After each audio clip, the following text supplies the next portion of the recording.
right, welcome back, nurses, to Staff Development Nurse. In this video, I'm going to cover with you how to get organized as a nurse manager. So let's jump right on into it. So I have 4 tips for you to get organized. And trust me, these tips are personal. These are ones I had to learn the hard way myself, okay? So I want to share them with you so that you can get organized, which being organized also helps you with time management. You're going to save a ton of time when you're organized. So here's my first tip. My first tip is you're going to get a lot of paperwork coming across your desk as a nurse manager. The easiest way for you to manage your time and stay organized is to create a space or location for all those papers to go.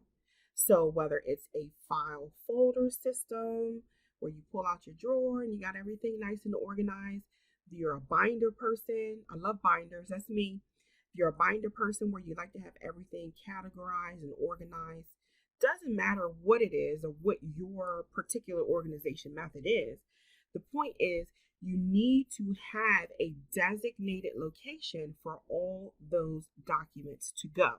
Let me tell you why it helps you so much. Number one, if you know where all that information is going, then if you need to reference back to something, it makes it so much easier for you to find and locate that information. Okay, so don't worry about getting the stack of papers. When you have to search through a stack of papers, you don't know where the stuff is at. You don't know if it's at the top of the pile, the bottom of the pile, the middle of the pile. You just know it's in the pile somewhere.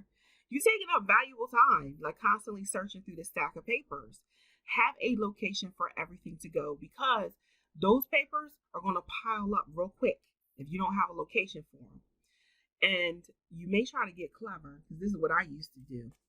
Take the paper, you have a paper like this, then you get clever and you stack another one like this over top of it, right? So that you can kind of have some form of organization in your chaos. Just get organized. Trust me, it's going to help you in the long run. Step number 2, file those papers as they come through your office, right? So your goal should be to file daily. If you can't do it daily, you really don't want to go past like 2 or 3 days because the papers pile up so quickly. It's not even funny. All right. So I can very vividly remember thinking, I'm so busy. I have so much to do. I'll just do this. At the end of the month, it's going to save me time because I can file everything at one time. No, I was so wrong. It took me literally hours to file all the papers because I waited so long. And so, okay, if I'm going to stay organized, I got to file as the paperwork comes through. So you do the same thing, and it's going to save you a lot of time, a lot of energy, and trust me, a lot of aggravation, okay? Because I was aggravated that 4 hours it took me to file, okay? Tip number 3, use a checklist, okay? As a nurse manager, you have people coming to you for everything.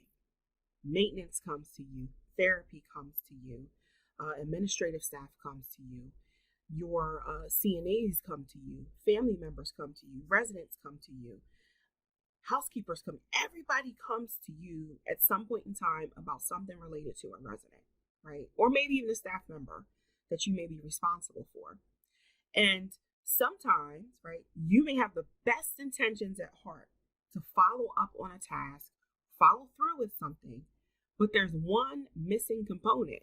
You don't write it down, so you can't remember the 50 things that 50 different people came to you about today, right?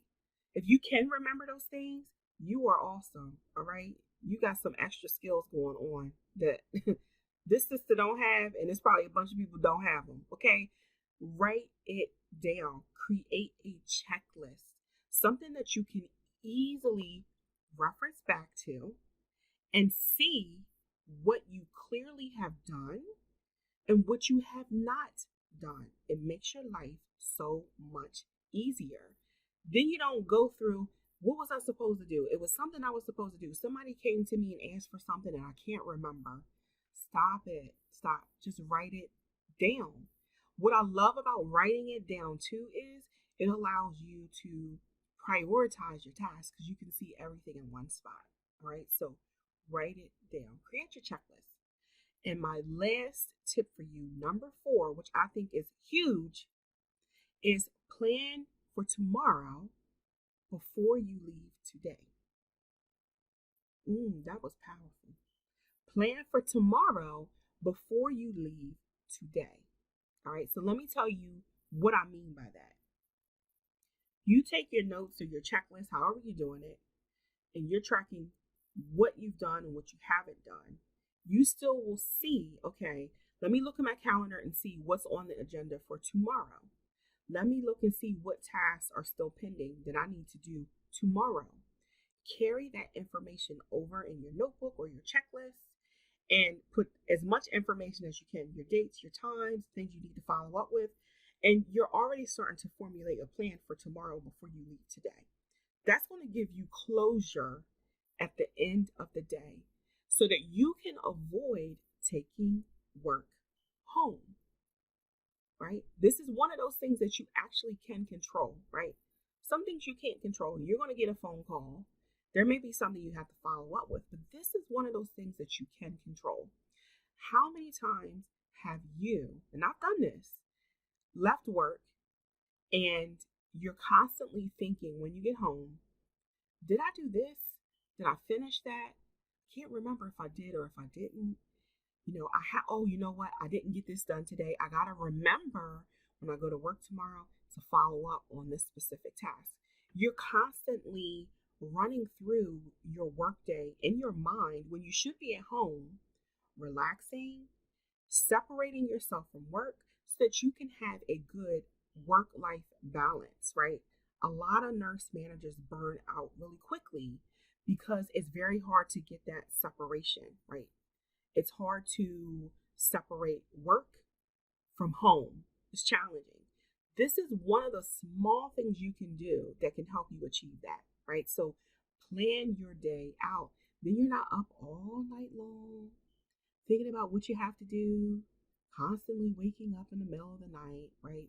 You don't have to worry about that. You already have it pre-planned. So when you come in the morning fresh, you got your notebook, you already have an idea of what you need to do. It's already written down for you, and you're ready to rock and roll. Okay? So those are my 4 tips to help you stay organized as a nurse manager, skilled nursing, and long-term care. I hope this information was helpful for you. Make sure to like and subscribe to my channel, and I'll see you in the next video.